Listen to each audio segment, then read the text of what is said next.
Once a demon possesses somebody or gets into their life, he starts setting about trying to drive certain kinds of vices and thinking patterns that conform to his own thinking patterns, so that it's easier to get you to do the things that he wants you to do.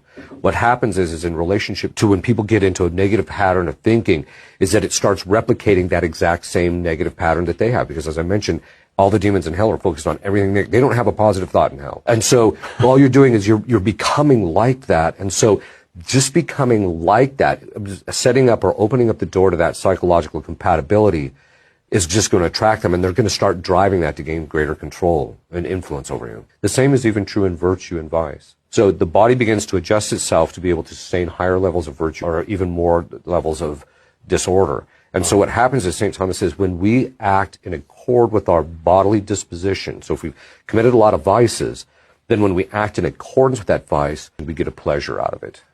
When we act contrary to our disposition, it's painful. And we know that from our own experience, that when we start fasting or starting to overcome a vice, it's painful, right? But then as time goes on, then the body begins to self, and it actually becomes delightful to perform the action. The other part is something that Aristotle said, which is, as you go in virtue, then what happens is that you get an actual delight in the faculty in performing that act. The same is also true about vice.